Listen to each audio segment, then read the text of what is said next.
Hello students, आज हम BEd second year का paper number 11 gender school and society लिंग विद्यालय तथा समाज करेंगे, जिसके अंदर क्या है स्टूडेंट, आज हम अपना लेक्चर नंबर 5 करेंगे। तो लेक्चर नंबर 5 शुरू करवाने से स्टूडेंट मैं बता दूं कि लेक्चर नंबर 4 के अंदर हमने क्या है इसका फर्स्ट पार्ट क्लियर किया।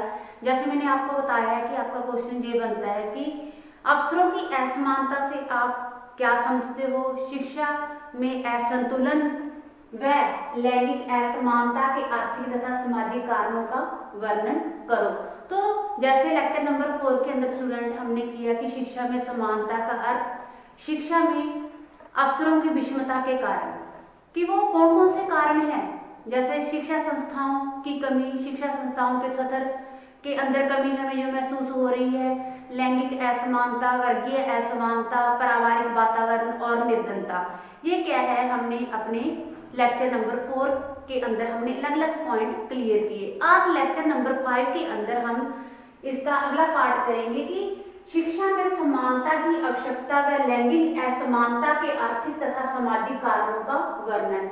इसको भी क्या है हम 1 बाय 1 क्लियर करेंगे कि जो हमारा आज का युग प्रजातंत्र का युग है, जो हमारा भारत प्रजातांत्रिक भारत कहलाता है, अगर उसे सक्सेसफुल होना है लिंग समानता के क्षेत्र के अंदर, तो उन्हें कौन कौन से शिक्षा के मामले के अंदर जो फैसिलिटीज देनी चाहिए हर स्टूडेंट को, जो हर नागरिक का हक बनता है, हर बालिक का हक बनता है। तो अगर वो शिक्षा के एंगल से, हर फैसिलिटी के एंगल से उन्हें हर सुविधा प्रोवाइड करवाई जाएगी, तो ही हमारे जो देश के अंदर लिंग असमानता जैसी जो भयानक जड़ है, भयानक कारण है, वो उसी को क्या है हम आगे दूर कर पाएंगे। ये किसके द्वारा हो सकता है स्टूडेंट? शिक्षा के द्वारा ही हो सकता है। उन्हें हर जो बालक है, निम्न वर्ग के बालक है, जो अनुसूचित जाति अनुसूचित जनजातियों के बालक हैं, उन्हें हर क्षेत्र के अंदर, हर मामले के अंदर आगे लेकर उन्हें हर फैसिलिटी प्रोवाइड करवाई जाएगी, तो ही स्टूडेंट हम क्या है जो लिंग असमानता को खत्म कर सकते हैं और जो हम अपने देश को क्या है आगे सक्सेसफुल जो सतर तक लेकर जा सकते हैं। तो ये स्टूडेंट हम 1 बाय 1 पॉइंट क्लियर करेंगे। वो किसके अंदर करेंगे? फर्स्ट है शिक्षा में समानता की आवश्यकता। तो हम शिक्षा में समानता की आवश्यकता के ऊपर डिस्कशन करने जा रहे हैं स्टूडेंट। तो मैं आपका फर्स्ट पॉइंट लेती हूँ कि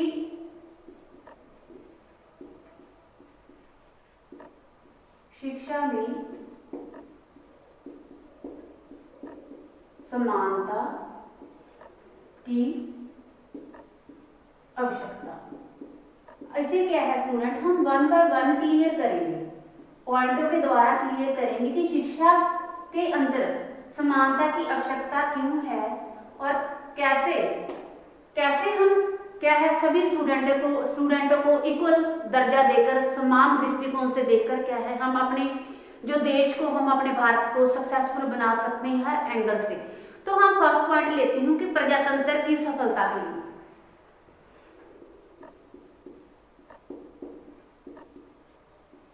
प्रजातंत्र की सफलता के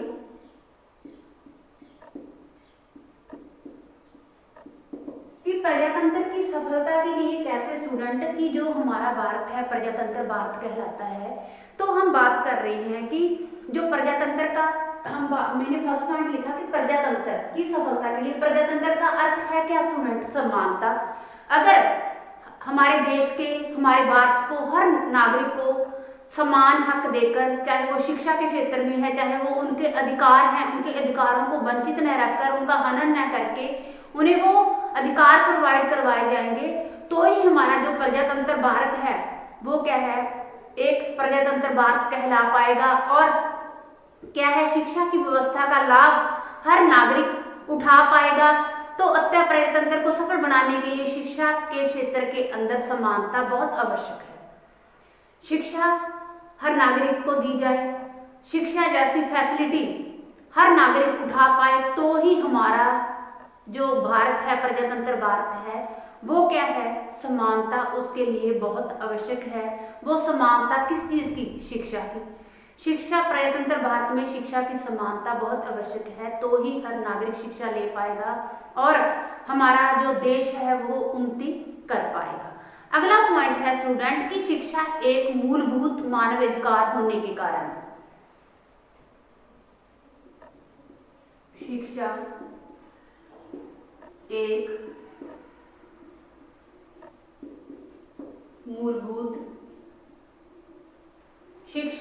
मूलभूत मानव अधिकार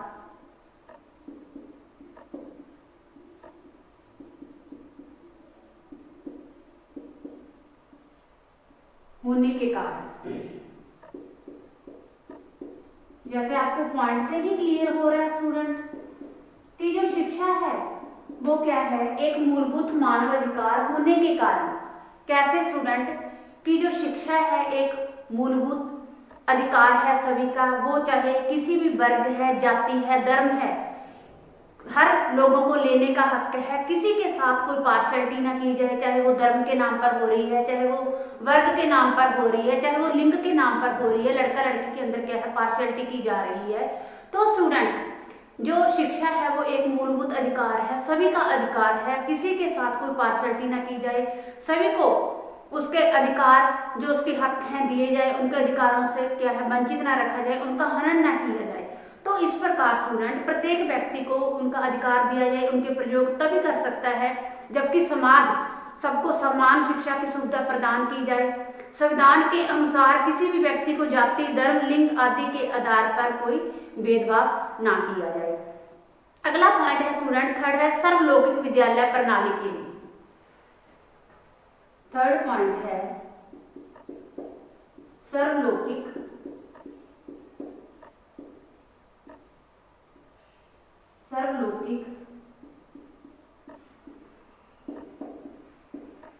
विद्यालय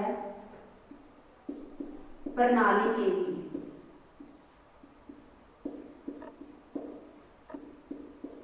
अब सर्वलौकिक विद्यालय प्रणाली के लिए कैसे स्टूडेंट कि जिन नगरों के अंदर, जिन राज्यों के अंदर, जिन क्षेत्रों के अंदर स्कूल जैसी संस्थाएं हैं, शिक्षा संस्थाएं हैं, चाहे शिक्षा संस्थाओं की कमी है, शिक्षा संस्थाओं के स्तर की कमी है, चाहे उनको क्या है हर फैसिलिटी स्कूल के एंगल से दी जाए कि जो सर्वलौकिक विद्यालयों की आवश्यकता है, इन विद्यालयों का पाठ्यक्रम उन्नत व साथ ही निम्न मध्यम वर्ग की आवश्यकताओं के अनुरूप होना चाहिए, क्योंकि यहाँ तक व्यक्ति क्या है शारीरिक, मानसिक, बौद्धिक क्षमता से भी हमें दो व्यक्ति एक समान देखने को नहीं मिलते, उन्हें उनके अंदर भी हमें क्या है कहीं ना कहीं किसी एंगल से जो क्या है कमी देखने को मिलती है। तो सामने बच्चा कैसा है, उसकी रुचि किस चीज के अंदर है, तो वैसे ही जो पाठ्यक्रम है उनको प्रोवाइड किया जाना चाहिए। इस प्रकार जो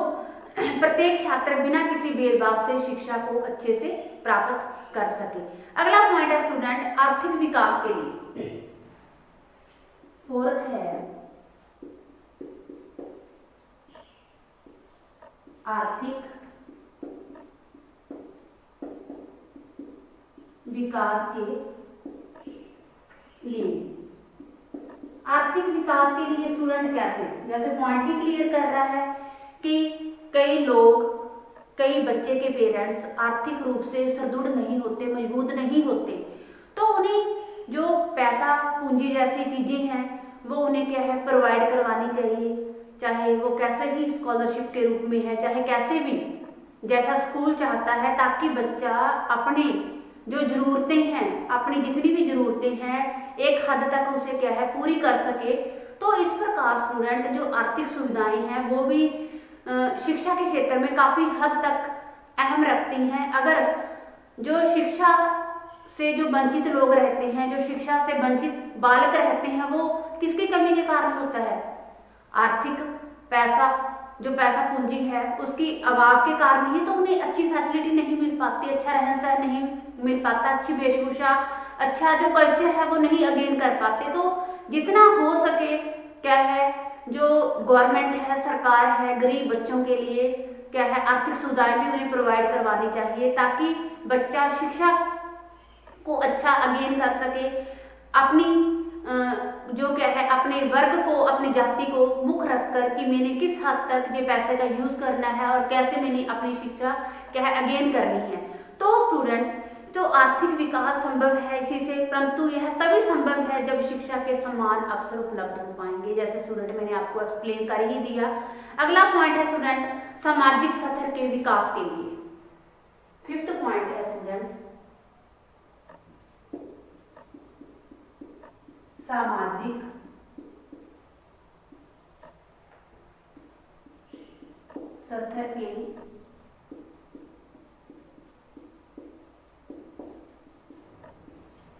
स्तर के विकास के लिए। अब ये भी आपको पॉइंट ही क्लियर कर रहा है स्टूडेंट कि सामाजिक स्तर के विकास के लिए कैसे। देखिए कि भारतीय सामाजिक स्तर में उन्नति के लिए शिक्षा में समानता तथा निष्पक्षता का होना बहुत आवश्यक है। समानता की बुराइयों को दूर करने तथा नागरिकों में जागृति लाने के लिए समाज में सभी वर्गों, विशेषकर पिछड़े व गरीब वर्ग के बालकों के लिए शिक्षा के समान अवसर उपलब्ध करवाए जाने चाहिए और उनमें सामाजिक स्तर पर सुधार लाना चाहिए। अब सामाजिक स्तर की बात आ रही है। समाज के अंदर क्या है, दो कैटेगरी के लोग रहते हैं, अमीर और गरीब, उच्च और निम्न वर्ग। अब उच्च वर्ग के लोग हैं जो वो तो क्या है हर फैसिलिटी ले जाते हैं, चाहे वो किसी भी एंगल से हैं। अब बात आती है स्टूडेंट जो निम्न वर्ग होता है, वो निम्न वर्ग क्या है हर क्षेत्र से पिछड़ा रह जाता है। बेशक वो रहन सहन है, बेशक वो खान पान है, बेशक कोई भी है, कोई भी चीज है।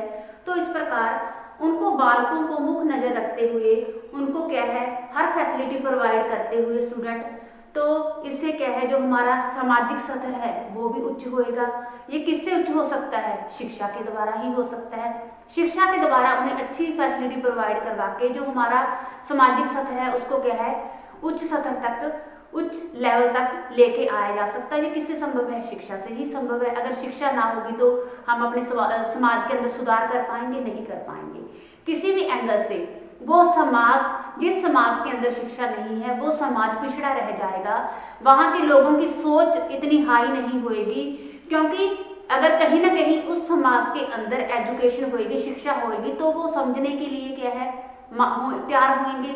अगर वहां पे शिक्षा ही जीरो है, जो आगे पीढ़ियां चल रही हैं, आगे पीढ़ियों के अंदर आज के आधुनिक युग के अंदर भी जो पीढ़ियां हैं शिक्षा से वंचित रह रही हैं, तो स्टूडेंट वो समाज क्या है उच्च लेवल तक पहुंच पाएगा? कहीं ना कहीं उनके अंदर वो समाज तरक्की कर पाएगा? नहीं। इसी दोबारा क्या है बालकों को मुख्य नजर रखते हुए, चाहे वो उच्च वर्ग के हैं चाहे वो निम्न वर्ग के हैं, उनको क्या है हमें आगे लेकर आना है। आगे किसके द्वारा लेकर आया जा सकता है? शिक्षा के द्वारा ही उन्हें आगे लेकर आया जा सकता है। तो अगला पॉइंट है स्टूडेंट कि ग्रामीण एवं नगरीय असमानता दूर करने के लिए।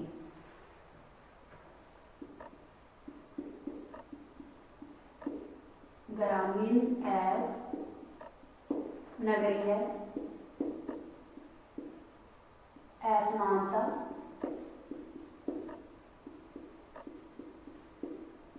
दूर करने के लिए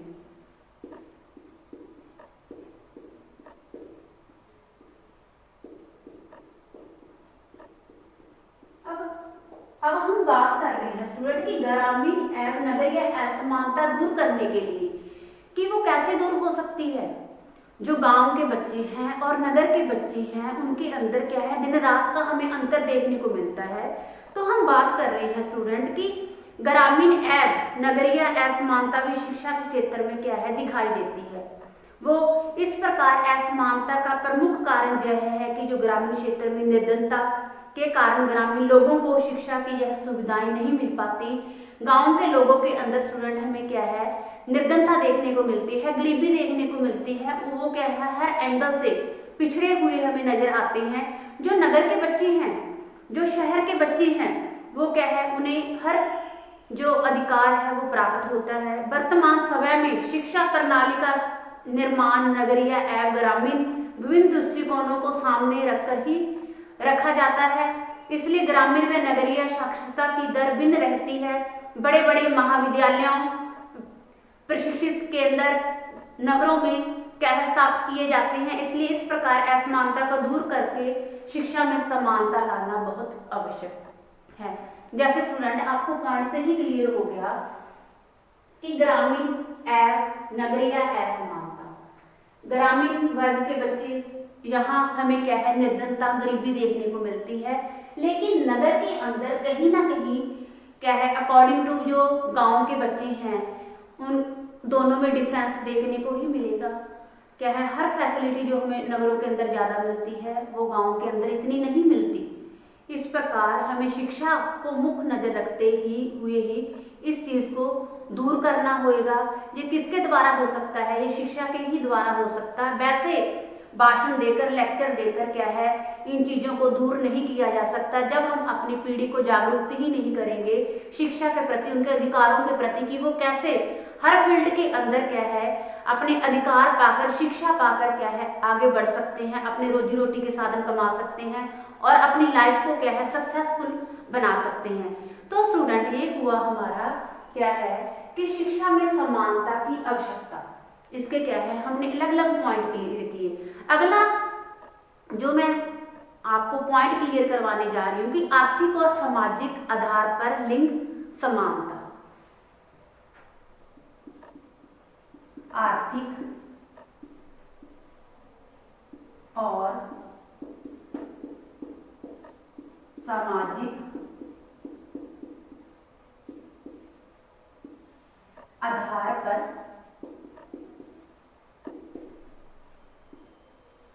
आधार पर लिंग समानता। अब हम इस पॉइंट को क्लियर करते हैं स्टूडेंट कि आर्थिक और सामाजिक आधार पर लिंग समानता कैसे। तो हम इस पॉइंट को क्लियर करते हैं कि जहां शिक्षा में समानता का दुखद क्या है असमानता हमें शिक्षा के अंदर हर क्षेत्र के अंदर निम्न और उच्च वर्ग के अंदर हमें देखने को मिल रही है, हमारे लिए ये दुख का परिणाम होता है। समाज एक बहुत बड़ा शिक्षा से वंचित रह जाता है। यहाँ पे क्या है स्टूडेंट की शिक्षा हमें क्या है, जिस गांव के बच्चे, जिस गरीब वर्ग के बच्चे, निम्न वर्ग के बच्चे शिक्षा से वंचित रह जाते हैं, तो वहां पे क्या है असमानता है। तो ये हमारे लिए क्या है दुख का परिणाम है। वही समाज भी एक बहुत बड़ा भाग जो क्या है शिक्षा से वंचित रह जाता है और वे स्त्री वर्ग की तरह आर्थिक और सामाजिक क्षेत्र में पुरुष और स्त्री में भेदभाव देखने को मिलता है कि आर्थिक और सामाजिक आधार पर लिंग असमानता में हमें क्या है पुरुष और स्त्री के अंदर भेदभाव देखने को मिलता है। जो पिछले मैं क्या है 69 वर्षों की बात कर रही हूँ कि हमारे जो आजाद भारत के अंदर लिंग अनुपात में असमानता देखने को हमें मिली है। स्त्री वर्ग हमेशा क्या है शोषण का शिकार रही है। वो गृहस्थी तक, घर के कामों तक, घर को बढ़ाने तक ही क्या है वहां तक ही सीमित रह गई है। शिक्षा के क्षेत्र के अंदर कहीं ना कहीं आज भी आर्थिक और सामाजिक लैंगिक असमानता हमें देखने को मिलती है। लैंगिक असमानता और वर्गीय असमानता की भी बात कर सकते हो, जो क्या है जैसे निर्धनता भी इसी के अंदर आती है कि आर्थिक और सामाजिक के अंदर क्या है स्त्री इन चीजों से पिछड़ कर रह गई है। वो शिक्षा को भी नहीं क्या है अगेन कर पाई, उसे आगे नहीं लेके आया जा रहा। तो इस प्रकार जो कि आर्थिक और सामाजिक आधार पर बनी हुई है, जिनका वर्णन क्या है हम पॉइंट टू ही पॉइंट करते हैं। अगला पॉइंट मैं आपको करती हूँ कि आर्थिक रूप से लिंग असमानता। अभी इसी को मैं क्या है अलग अलग पॉइंटों के द्वारा क्लियर कर रही हूँ। आर्थिक रूप से लिंग, हम इनको अलग अलग क्लियर करेंगे। आर्थिक रूप से लिंग असमानता।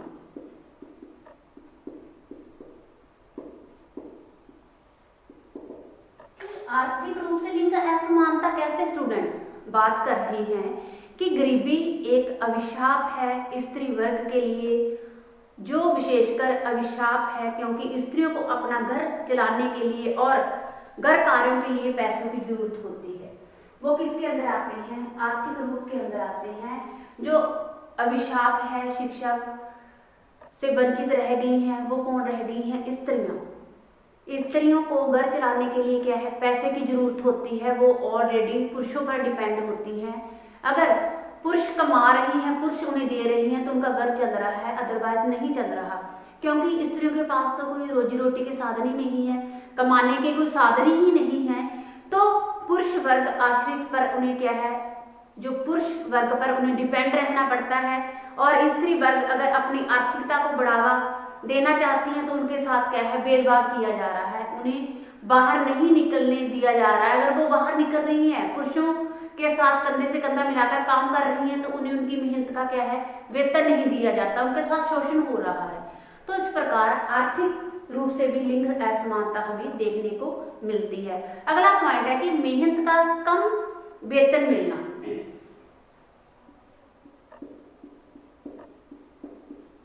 मेहनत का कम वेतन मिलना।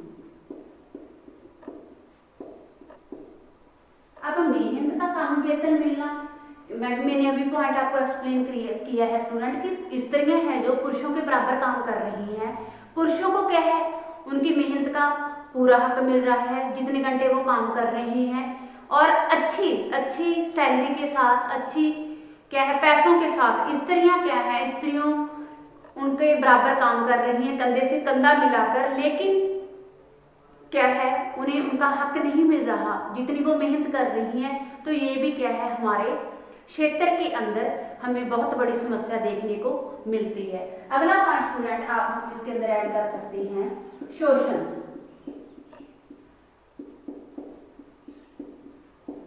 शोषण कैसे स्टूडेंट, जो शोषण है, शोषण क्या है, पुरुष वर्ग की बजाय स्त्री वर्ग का ज्यादा हो रहा है, उन्हें क्या है, हर एंगल से नोच नोच कर खाया जा रहा है।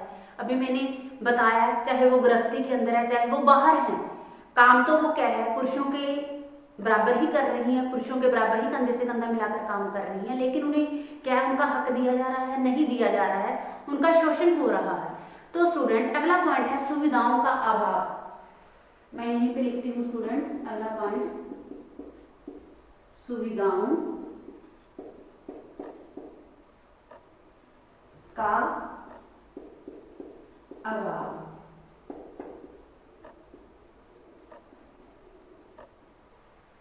सुविधाओं का अभाव कैसे स्टूडेंट, कि स्त्रियां क्या है, आधा तो इसी एंगल पर क्या है, वंचित रह जाती हैं बाहर जाने के लिए, क्योंकि उनके पास क्या है, प्रॉपर फैसिलिटीज नहीं है, प्रॉपर वो सुविधाएं किसकी नहीं है, बाहर जाने के लिए उनके पास जो एक्टिवा लगा लो, आप ड्राइविंग के तौर पर लगा लो, कार के, वो आदि तो क्या है, दूसरों पर डिपेंड रहती हैं, उनके पास फैसिलिटी नहीं है, क्योंकि अगर वो चाहती हैं तो वो भी क्या है, उन्हें इन चीज के मामले में आगे नहीं आने दिया जाता। तो स्त्री वर्ग को पुरुष वर्ग की बजाय कम सुविधाएं दी जाती हैं।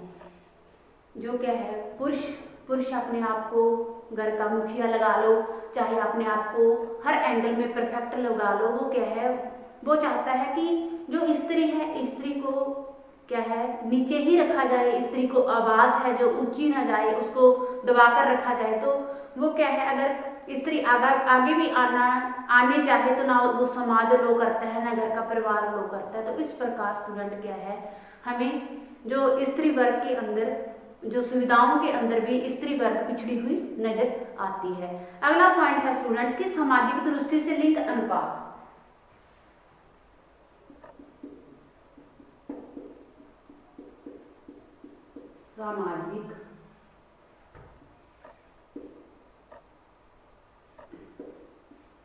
सामाजिक दृष्टि से लिंग अनुपात। अब सामाजिक दृष्टि से लिंग अनुपात कैसे स्टूडेंट, हम बात कर रहे हैं कि सामाजिक रूप से भी लिंग असमानता देखने को हमें क्या है, मिलती है। जैसे कि समाज के अंदर कुछ कार्य हो रही हैं जहां केवल पुरुष वर्ग को ही समाज के अंदर क्या है, काम करने के लिए अलो किया जाता है। अगर स्त्री समाज के अंदर क्या है, सामाजिक दृष्टि से लिंग अनुपात की हम बात कर रहे हैं, अगर समाज के अंदर क्या है, स्त्री आगे आना चाहे, आगे आ रही है, तो उसे क्या है, अलाउ नहीं किया जाता, क्योंकि समाज का जो दृष्टिकोण है, समाज का जो नजरिया है, वो क्या है, ऐसे मानता है कि स्त्री क्या है, समाज के कार्यों के अंदर आगे नहीं आ सकती, समाज के इतना अंदर आकर अपना योगदान नहीं दे सकती। अगर हमने इस चीज को खत्म करना है, लिंग असमानता को खत्म करना है, तो हमें किस चीज की जरूरत है, शिक्षा की जरूरत है, जिससे क्या है, हम उन्हें मोटिवेट कर सकते हैं और पुरुष के साथ अपना अधिकार लेकर क्या है, वो समाज के अंदर हर कार्यों के अंदर अपना प्रॉपर योगदान दे सकती है। तो समाज के अंदर ये हमें सामाजिक दृष्टि से भी लिंग अनुपात, जो लिंग असमानता लगा लो आप, हमें देखने को मिलती है। तो स्टूडेंट, आज लेक्चर नंबर 5 के अंदर हमने अपना टॉपिक क्लियर किया कि शिक्षा में समानता की आवश्यकता व लैंगिक असमानता के आर्थिक तथा सामाजिक कारणों का वर्णन। तो इसके अंदर हमने स्टूडेंट पहले किया कि शिक्षा में समानता की आवश्यकता, उसके क्या है, हमने अपने अलग अलग पॉइंट क्लियर किए। वो थे प्रजातंत्र की सफलता के लिए, प्रजातंत्र की सफल अगर हमारे जो भारत को बनाना है, उसके लिए क्या है, किस चीज को लेकर आना है, प्रजातंत्र का मेन जो मीनिंग है वो क्या है, समानता है। समानता, लिंग समानता हमने लेकर आनी है। जो लिंग असमानता है उसे क्या है, हमने दूर करना है। वो किसके माध्यम से हो सकता है, शिक्षा के माध्यम से ही हो सकता है। अगला पॉइंट है स्टूडेंट, शिक्षा एक मूलभूत मानव अधिकार होने के कारण चाहे वो वर्ग, चाहे जाति, चाहे लिंग के आधार पर कोई भेदभाव को हटाकर क्या है, शिक्षा सभी को दी जानी चाहिए, तो ही हम देश के अंदर लिंग समानता लेकर आ पाएंगे। सार्वलौकिक विद्यालय प्रणाली के लिए, और अगला पॉइंट है आर्थिक विकास के लिए। फिफ्थ पॉइंट है सामाजिक स्तर के विकास के लिए, ग्रामीण एवं नगरीय असमानता दूर करने के लिए। फिर अगर हमने इसके अंदर क्या है, अपने छोटे छोटे पॉइंट अलग अलग क्लियर किए कि आर्थिक और सामाजिक आधार पर लिंग समानता, आर्थिक रूप से लिंग असमानता, मेहनत का कम वेतन मिलना, शोषण, सुविधाओं का अभाव, सामाजिक दृष्टि से लिंग अनुपात। तो ये स्टूडेंट हमारा टॉपिक यहीं पे खत्म होता है। Thanks student, have a nice day.